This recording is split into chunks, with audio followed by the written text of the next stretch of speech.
Welcome to This Day Live, the Sunday talk show, where we discuss all things political, bringing you the top stories locally, nationally, and from around the world. I'm Ruben Abati, and This Day Live begins now.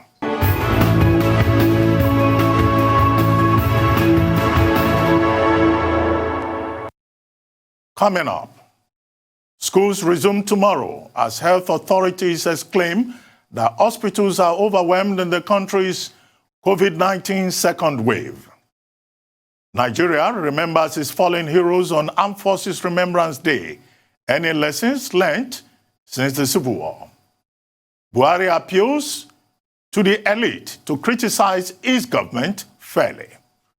Trump makes history as first American president to be impeached twice. Uganda's election commission declares 35-year incumbent ruler has been in power for 35 years, Yoweri Museveni, the winner of the presidential election.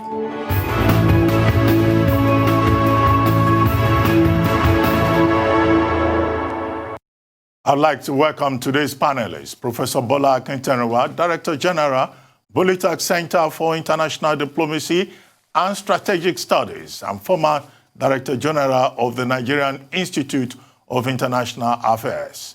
Yemi Adamolekun, Executive Director, Enough is Enough. Professor Victor C. Ariole, Professor of French and Francophone Studies at the University of Lagos, and Arise News analyst Modele Sharafa Yusuf. Welcome back to This Day Live, the Sunday talk show here on the Arise News channel. Now we take our first guest of the day and our main guest. Amidst the surge of the second wave of COVID-19 and the Nigeria Center for Disease Control exclaiming that hospitals are overwhelmed, Nigeria's government has resolved to go ahead with the January 18th resumption date for schools nationwide, despite pressure being mounted by some organizations, including the Academic Staff Union of Universities, against the reopening of schools amidst the second wave of the pandemic. The decision was taken after consultations between the Ministry of Education, the Federal Ministry of Education, and critical stakeholders in the education sector. Meanwhile, the National Association of Proprietors of Private Schools is insisting that its members nationwide have put necessary COVID-19 measures in place for the safe reopening of schools on Monday, January the 18th. According to the organization NAPS, private schools in the country cannot afford another prolonged closure of schools to prevent the total collapse of the private education subsector. The organization implores the government to keep schools open and enforce compliance with COVID-19 protocols to save lives and livelihoods. It urges the government to also put in place enforcement mechanisms of all non-pharmaceutical protocols in the school system. Arise senior correspondent Tokunbo Oyetunji went to town and brings this report. Number of COVID-19 tests, over 251,000. Confirmed cases, 38,523 as at Friday. And positivity rate is 15.3%, while case fatality is 0.69%. That sums up the COVID-19 data for Lagos, a city of estimated 24 million people and Nigeria's epicenter of the pandemic. It is the state responsible for almost 40% of the total cases in Nigeria. So, how is the city getting ready for the resumption of schools on January 18 as directed by the federal authorities? We hit the road to find out, and our first port of call is a private school here in Ikeja, where we meet with the director. Can we take a look around? How ready are you for this Monday resumption day? Well, we are ready. He shows us around the facility with nursery and primary sections and explains how ready they are to welcome their pupils back. We ensure that the temperature checks are done outside the gate. If the temperature is high, you're not allowed into the premises. then if you come into the school, the first thing is to ensure that you sanitize and wash your hands, yes, before you can be taken. If you're a child, you can go into the classrooms. And in the classroom, we are implementing the Lagos State standard for social distancing. It's about 1 to 1.5 meters. So we have reduced drastically the number of children that are allowed into school, into the classrooms per day. And we have achieved that just because we run a robust virtual learning program. So our parents are encouraged, we even actually encourage, that they can have their children, subscribe to the virtual learning program, and we can guarantee that they wouldn't miss a thing. The signs are visible: hand washing points and alcohol-based sanitizers, and even signs to educate the children on the new normal, which Okechukwu describes as just a build-up on the measures taken before they resumed after the first lockdown last September. On a normal day, we have a class size, maximum size of 15 in the classroom. It ranges between 15 to 18, depending on the class size. But now we are reducing to about 10 in a class, so maximum of 10 in a classroom.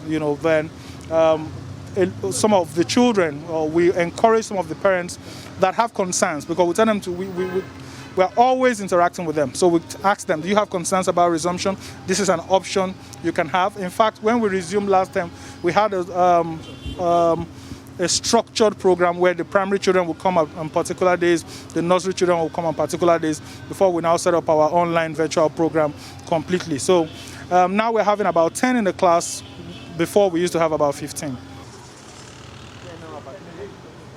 For parents not convinced enough to allow their children to resume physical learning, the virtual alternative is being explored by the management of this school, just like many other private schools across the states. We catch up with a parent, Bukola Atitebi, who is visiting to confirm the arrangement for the resumption. I'm actually looking forward. Everybody is looking forward in the family to resume, given the level of measures and then controls that the school put in place before the first lockdown. So we are confident that as far as it affects or DOIS is concerned, there is no cause for alarm. The level of confidence in the school is really high. And then we know that as far as the school is concerned, they will do everything to protect the children. So they are in good hands here. As I step out of here, I'm reminded that by Monday, when schools reopen, the protocols here will have changed, as the safety of everybody that comes in here starts from this point, with men carrying handheld infrared thermometers flooding this particular point to check the temperature of everybody that is coming in to use this facility. Away from the private school, we check out a nearby public school. Though no official is available to speak to us on camera, we interact informally with some members of staff who are also looking forward to the resumption dates. The arrangement may not be as elaborate as you have them in the private schools, but public schools such as these scattered across the state are equally ready for resumption on Monday after the Christmas and New Year holidays, despite the rising cases of COVID-19. As I am told, by Monday, infrared thermometers will be deployed to take the temperature of pupils coming into these premises. I'm also told that a staggered arrangement is in place to ensure that all the pupils are not in school at the same time. The number of pupils in each of the classrooms here, which is put at over 100 before the outbreak of the COVID-19, we learn has now been reduced to about 30 to allow for some physical distancing. That's among other measures to protect the students from getting infected. If you look around the premises, there are wash hand basins scattered across for proper hand washing. But this may be the challenge, a challenge that members of staff who interacted with me here said will have been handled by Monday. Tokumbo Oyetunji, Arise News, Lagos. Now joining us to discuss the reopening of schools on Monday, January the 18th, is the Permanent Secretary at the Federal Ministry of Education, Architect Sonny Echono. Architect Echono, thank you very much for joining us on This Day Live. Well, a few days ago... Thank you for having me, Ruben. You're welcome. A few days ago, first we were told that the Federal Ministry of Education was considering a review of the plan to reopen schools on January the 18th. But by the end of the week, we were told that following consultations between the Federal Ministry of Education, commissioners of education across the country, and other stakeholders, the federal government then decided that it was safe enough for schools to reopen on Monday, January the 18th. How broad was the scope of the consultations, and what were the primary considerations for the federal government to give the directive that the reopening of schools should go ahead on January the 18th? Thank you very much. As you are aware, our default position arose from the concerns we experienced from the rising numbers of infections, and we felt that there was a need to take stock of our state of preparedness, and this was done.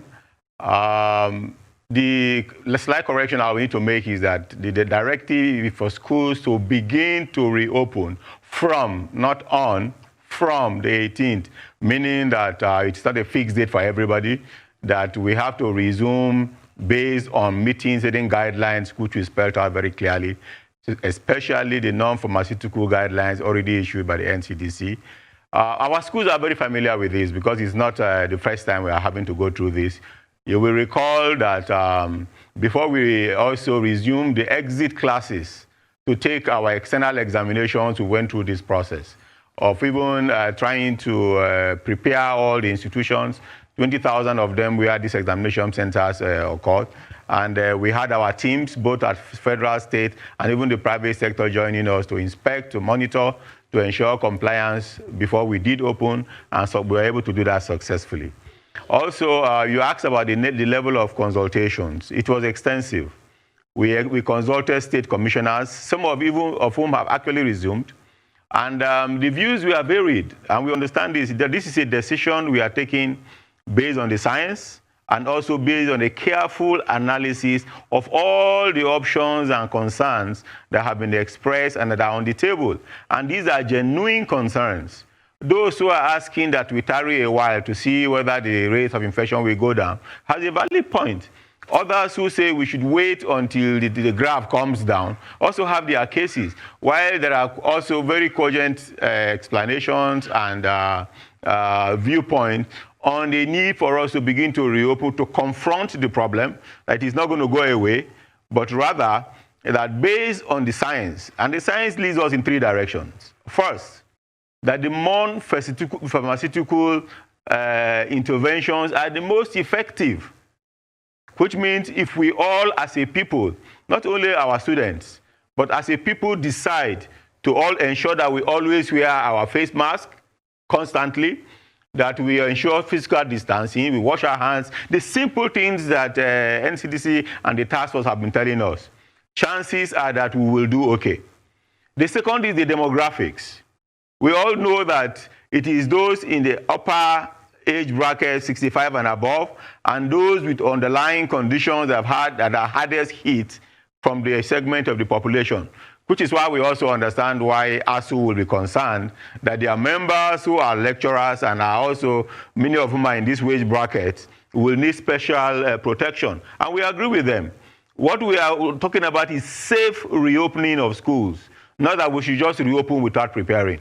And for those who say governments, proprietors, school owners, even parents should contribute, come together to ensure compliance with all of these guidelines, we say yes, that is exactly what we want to do.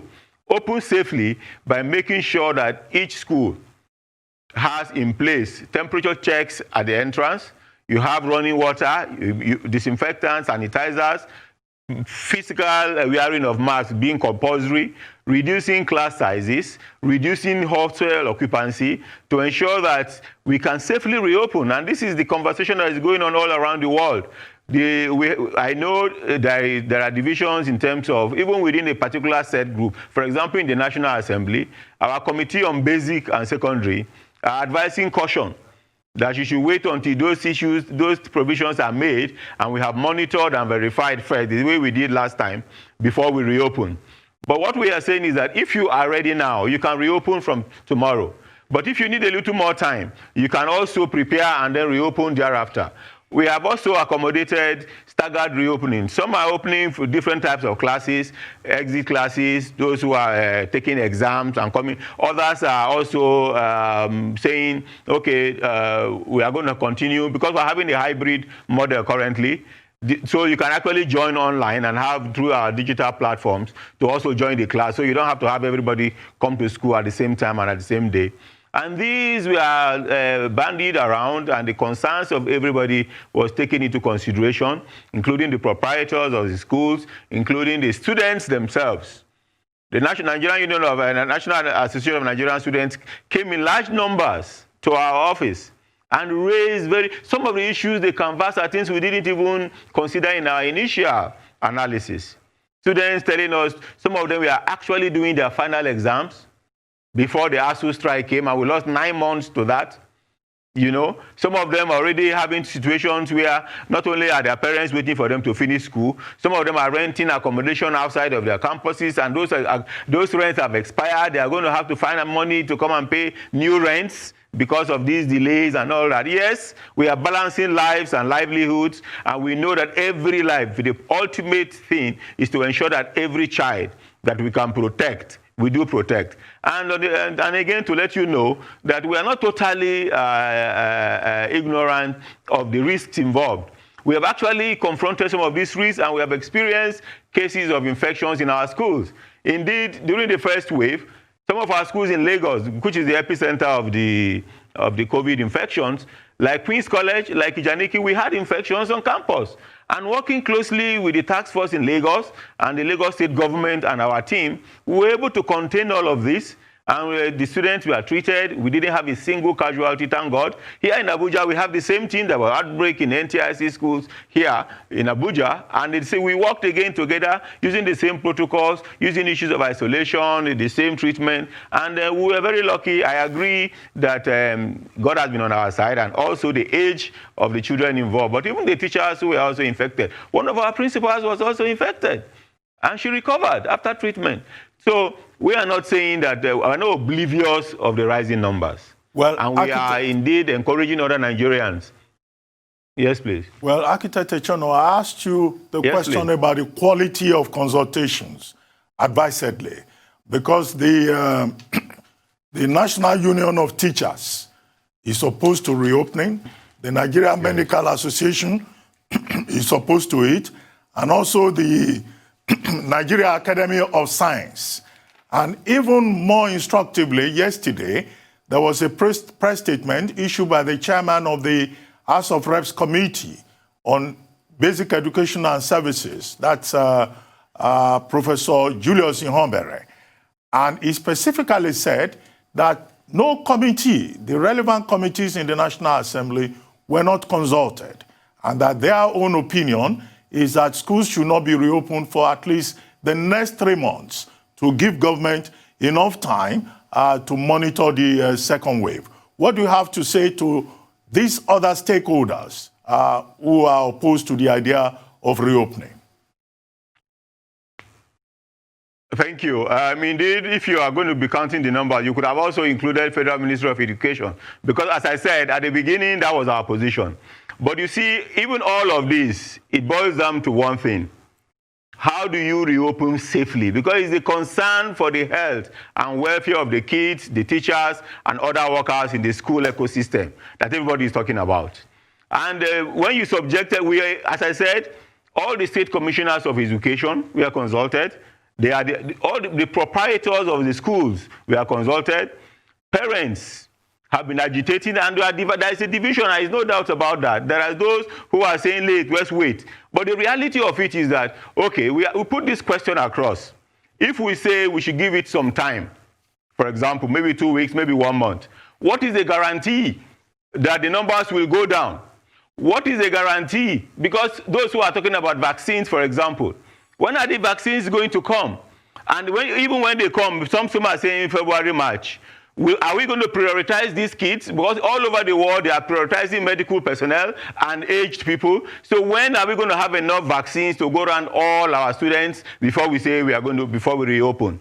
And when you're talking about even the interventions, from our experience, unless you actually hit the road, people tend to relax. And we saw that the chairman of the House Committee you made reference to was a member of the monitoring team. He monitored schools for compliance in the first time when we did the reopening for the exit classes. And he was satisfied. He was able to see what we did and gave a report. I was part of the monitor. All the directors, we have put structures in place now in all the states of the Federation. We have directors of quality assurance inspectorates in every state now, working with state authorities, working with staff unions, working with all the associations you hinted in your earlier listing, to ensure that we monitor and go and see that schools are ready. And as I said, we adopted a flexible posture. We are not saying everybody must resume tomorrow. We are saying those who are ready now should resume. Even in our own unity schools, we're not opening all the classes at the same time. Our new students are not coming in tomorrow. Some are coming on the 25th. Others are coming in early in February. So we have different staggered arrangements for reopening. Universities have also done that. And we believe that a lot of states, don't forget that the degree of severity of impact differs from states. There are states where the total number of current infections are less than 50. If you go to Kebbi, go to Sokoto and so on, and you talk to them about things like this, they don't understand what you're talking about, because they tell you how many people are infected in our state, that all the schools in the state should be closed. Of course, we have high points like Lagos, like FCT, like Edo, where the governor is also even extending, and we agree with him that when we see a spike, because we made it very clear that there will be constant review of the situation. And any situation where we find a need to close, we will. We may not necessarily do it all across the country. We'll do it based on the science, based on the actual results and all actual incidents we are seeing. So the consultation was extensive.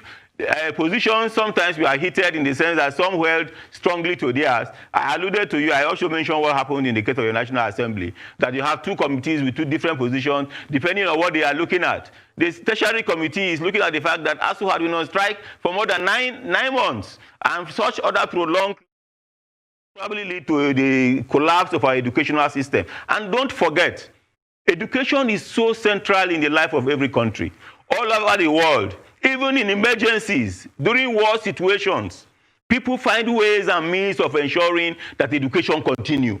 That is why even in the Northeast, in the midst of the insurgency, we are still trying to get people to, even in IDP camps, we are taking education to people, because we cannot afford to close down our schools, mortgage the life of future generations, when in reality, there is no guarantee that if the children are at home, they are safer. It is not as if the homes now are safe havens. These children are roaming the streets, they are going to the markets, they are going to all the places you see, attending birthday parties and all the super spreaders. So being at home is also a risk by itself. And for some of them who will be in boarding or be closely monitored, it may even be safer for them to remain in school. So these are all the variables we are looking at. But we agree that there is a huge risk involved. We are constantly monitoring the situation, and we will review our position at any point we see that it becomes necessary to do so. Back position, because the main concern of those opposed to reopening is that we're facing a second wave. We have over 100,000 cases of infection, and then also the daily rate is close to 2,000, consistently over 1,000. Should the federal government observe that there is a spike in rates of infection among staff and students in certain parts of the country or in certain schools? Is there a mechanism for ensuring that such schools are shut down immediately and necessary steps taken? Absolutely. In fact, that's exactly what I've been saying. The areas in states where we have these high incidents, special arrangements and dispensations have been given. As I speak to you, the governor of Edo State has extended issue of resumption because of the visible spike in that state in the last few days. Lagos is doing it advisedly. And in the FCT too, we are in consultations. As I speak on Tuesday, We are having a large meeting with the NCDC officials to look at new and additional measures that we need to take to ensure safety.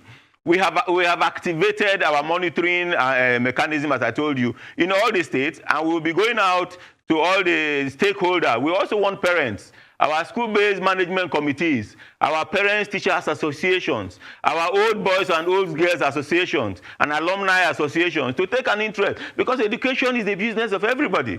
And we are really worried and concerned. The Minister for Education has, at each opportunity he has, emphasized that his primary concern is the life and safety of the students. And that, yes, education is very good, but life comes first. And we are guided by that. That's why we say we are pursuing the science, we are monitoring the situation, we are seeing that we want to also safeguard their livelihoods if we can. But if at any point, and we have made that very clear in our communications to the states, that not only within a state, but even any subset of it that we see spikes or hikes, we will take measures, not only in terms of saying that states closing down the schools, but containment measures. So we hope that the other authorities that are involved in addressing the pandemic, we hope that governments, proprietors of schools, will help these institutions to prepare adequately, both in terms of prevention and containment. Our guidelines include the fact that our medical facilities and communication with the health authorities must be in place before you can resume.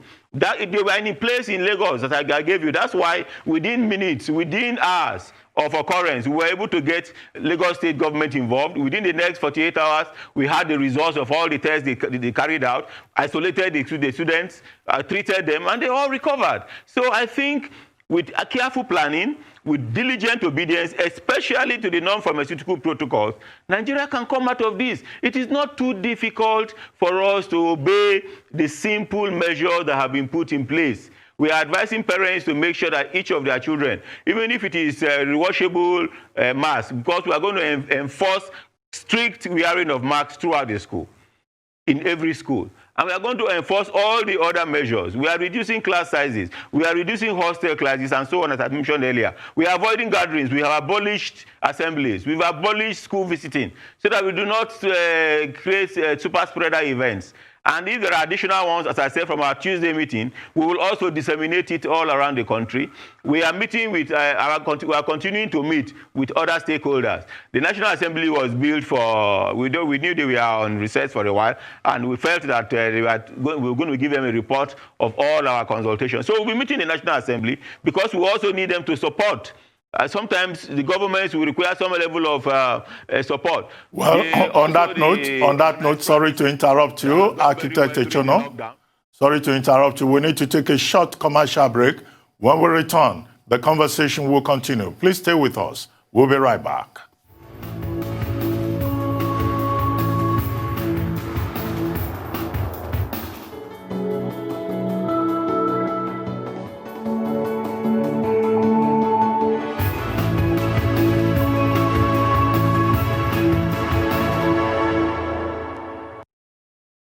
In 1894, our first branch opened in Lagos, Nigeria. And we took our place in this new land brimming with possibilities and surprises. Take Kano, for instance, where the city's wealthiest trader made his first deposit. 20 bags of silver arriving on camelback. Aren't you glad that we offer online banking today? Expanding across the West African sub-region and beyond, our early presence made it possible for all hardworking Africans to build great things. So is it any wonder that not one, but two first bankers have gone on to become Nigeria's central banker? We are intricately woven into the fabric of society, supporting polo for over 100 years and pushing the limits of athletic performance. Rooted in tradition, but constantly leaning forward into the future. Are you coming? You first, First Bank.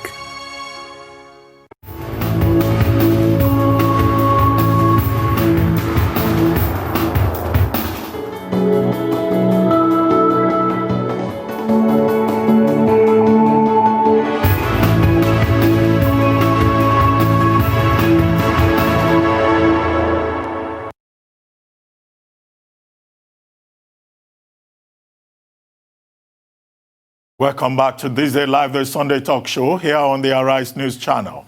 Our guest is still the Permanent Secretary of the Federal Ministry of Education, Architect Sonny Echono, who has been looking at the proposed plan to reopen Nigerian schools with effect from tomorrow, January the 18th. Yes, Architect Echono, before we went on that break, you were talking about the fact that the Federal Ministry of Education will also engage the National Assembly, as requested by a spokesperson of one of the committees. But I would like to ask you, are there cost considerations, implications?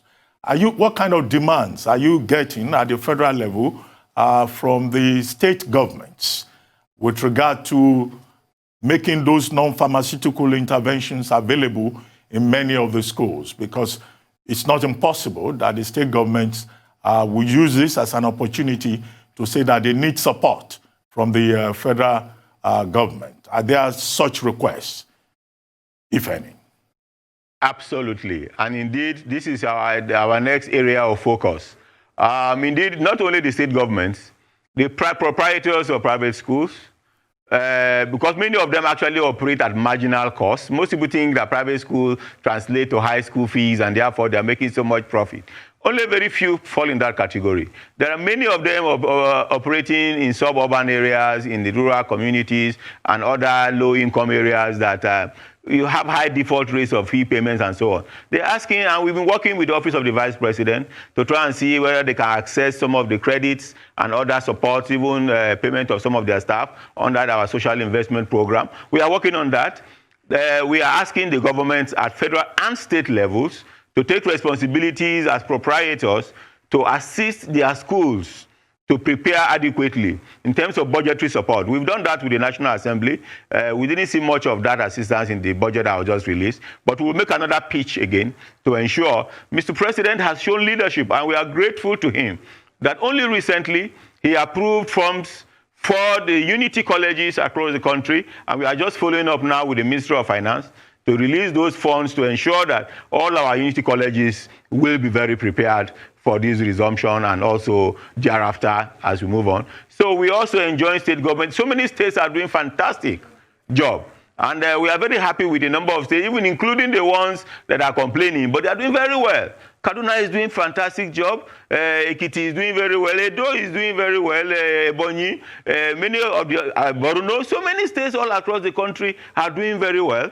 And we are happy with the efforts they are making. Some of them, Kano, for example, has supported their schools so much, not only in terms of the COVID-19 response, but also in terms of expanding access to all the levels of education, both primary, secondary, and even those that have been left behind. So what we know is that before this COVID, we had a national emergency in our education sector, which we are calling for the partnership of the states to join us. Now, COVID-19 has exacerbated that challenge. We all need to come together. We need a Marshall Plan, really. We need a national intervention. We had made this case to the task force. It didn't succeed the last time because of the huge amount involved. But this is the time to take another look at it and to encourage the organized private sector. We are aware there is this national body headed by Aliko Dangote, our big industrialist, who did a great job of trying to mobilize resources during the lockdown phase. Now, this is now investing in the future of the country, investing in our children, the future generations, creating the future people who will be producing all the innovations and providing the technical expertise we will need to run our industries and the private sector in the future. We call on them to invest in these children by adopting schools, whether at state levels, at local government levels, even at community levels. As I said earlier, we want old students associations and other stakeholders within the education family to contribute in making schools ready for this. The Nigerian Union of Teachers you made reference to, and even ASU, their primary concern is the safety and welfare of their members. And they have said teachers do not need to be the ones to provide this in their classrooms, that the schools, the proprietors, and we agree fully with them. So while we are asking parents to provide masks and all the sanitizers for their children, we as the government at all levels must provide for the teachers who will teach them. They don't need to, you're already sacrificing and putting yourself in harm's way. It's just like asking doctors to provide their own PF and all of that. No, the teachers should have these things provided for them. And they are part of the monitoring, our first line of monitoring, to ensure that these things are in place in their schools. And when they are not, they should activate our alarm system, where we go there and we see, and we either enforce or we decide that we close down. And this is what we have planned to do. So yes, it's an inclusive approach we are making. It is confronting the problem rather than running away from it. And we know that unless we do this, there is no guarantee that we will ever be ready. That is the truth about this country, and that is the truth about our experience. Well, Architect Echono, it's good that you kept mentioning ASU. I'm aware that ASU says that whatever efforts are being put in place are limited and do not go far enough, and that the university system is not ready for resumption. Despite the fact that the National Universities Commission had also previously directed that all universities should reopen tomorrow. Now, has there been any conversation between the Federal Ministry of Education and the federal universities in particular as to plans to reopen? And what alternative models of learning are we putting in place for those universities, like University of Jos, that says it is ready, for example? What kind of alternative models of learning and teaching are we putting in place, if there is any such thing? Yes, thank you very much. Indeed, as I actually walked in here from a meeting of the sector with the Executive Secretary of the NUC in attendance, and we were reviewing this same situation. And we are in touch with we're on the same platform with all our vice chancellors of our schools. We are in touch with the chairman of all our governing councils who provide oversight over the school system. And I can tell you, all the schools are asking for is support. In terms of readiness, they have the capacity to cope with it. Some have gone beyond that. You will be surprised that a university like Jos, they have an alternative medicine faculty that has been working on their own versions of vaccines and or even local remedies. And they are making this available. We have so many of our institutions that actually produce these non-pharmaceutical interventions, whether it is cleaning machines, disinfectants, all sorts have been produced in all our institutions across the country. What they really need is some bit of financial support, which we are making on their behalf.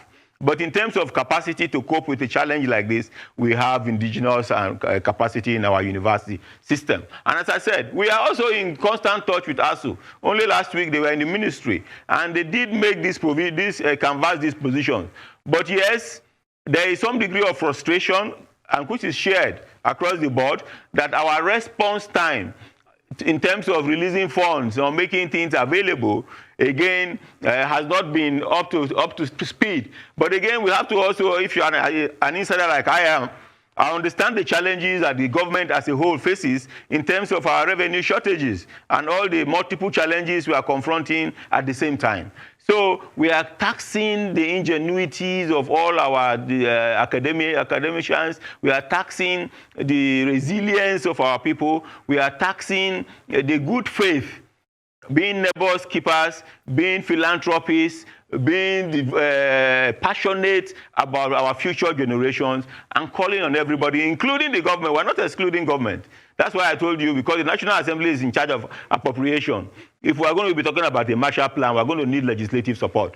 So we are going to go to them too, to give a nudge, to push, so we can prioritize. One of the things we in the education sector are saying is that we should identify and recognize education for what it is, as the central, it is the vertebrae of our national life. Nothing happens. If you're talking about doctors, engineers, they are produced through the education system. If you're talking about how you provide food, all the technologies involved in food production and high yields and using it, they are all through our educational system. They are products of research. So everything depends on whether our education system will, including health itself, because health is tied to nutrition, it is also tied to the knowledge, the body of knowledge that is available to the people. So everything revolves around education. If we get our education right, it will be the catalyst for us to begin to reopen our economy, to renew growth, and to expand our economy in such a way that we'll be able to sustainably recover the lost grounds over the last year or two.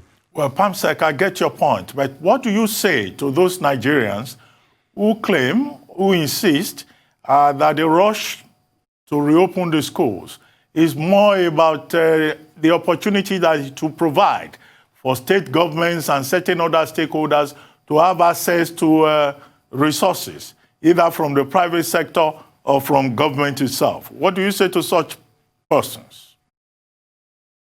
From the onset, we made this very clear to the task force and to all our stakeholders. If you heard me talk about adopt a school, we are not talking about any central organization where you go and donate money or you bring. We don't want to see any of that. We are asking you to operate at the level of the school, adopt a school, at the level of the institution.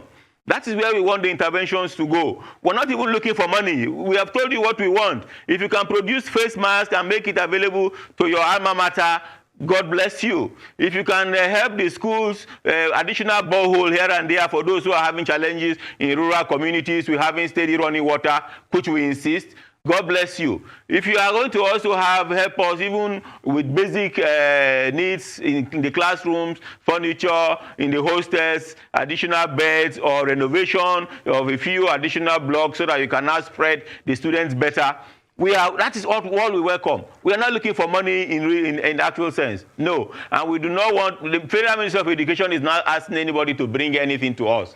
Go to our schools. The same thing, in fact, we own very few schools, really. Apart from the tertiary institutions, we have only 100 and something secondary schools, and we don't own a single primary school. So this is not really a problem for us, or for us asking it to come to us. But because it is our challenge, we take overall responsibility for the sector. We are trying to hold every stakeholder to the ball game. The state governments who own many of the schools, the proprietors who own the schools, the local governments, everybody should play their part. But they can't do it alone, because education for all is the business of everybody. And I'm glad that in this country, every parent recognizes that and prioritizes it at the level of the child. That is why a lot of our family income go into the education of our children. But I want us to also transfer this to the level of the school, the level of policy, that when we are discussing education as a sector, the same way we are concerned with the education of our children, that is how we should be concerned with the education of our countrymen, of our larger children, so that ultimately where we are tomorrow, how competitive we are as a country, how efficient we are in solving our problems, how we are able to activate all the economic potentials, exploit all the resources available to us for the common good, for improved livelihood, for improved standard of living, for the provision of infrastructure, and all the other aspirations that we have. At the base of it, at the foundation of it, is a good, sound, and functional educational system. Architect Echono, to bring this to a close in just about a minute or thereabouts, is the Federal Ministry of Education involved in any way in the talks we've been hearing about the search for the vaccine and also plans for vaccination, considering the fact that the school system provides a captive demographics for vaccination centers, volunteers, and all of that? Is the Ministry of Education part of the conversation or the plans in any way? Quickly. Absolutely, yes. The Minister of Education is a member of the Presidential Task Force on COVID, and we have specific tasks given to us, including what you just mentioned. And that's why we're able to tell you. We also know the timetable. The first set that are going to be coming in, about 100,000, are mainly for demonstration and for people to be able to publicize it so that we can get our acceptance and awareness of it. But when the actual vaccinations take place, we're already having a plan. You can see what is happening in terms of logistics in countries like the US, the UK, where they went into it and they're having logistic problems in terms of last mile solutions. So we are already meeting and discussing this. I told you we are meeting on Tuesday with NCDC, for example. These are part of the issues that come up in those discussions to ensure that we are ready, that we have the logistic chains available, and our schools, as you rightly mentioned, will be, as we speak currently, our students have not been prioritized among the first batch. And for obvious reasons, the demographics suggest that the kids are less at risk than, but we are talking about lecturers now and other people whom we are trying to prioritize among the first set of people to thank you receive. very much. And that is part of the case we are making. Well, thank you very much, Architect Sonny Echono, Permanent Secretary, Federal Ministry of Education, for joining us on This Day Live, the Sunday talk show. We take a short break now. When we return, the program will continue. We'll be right back.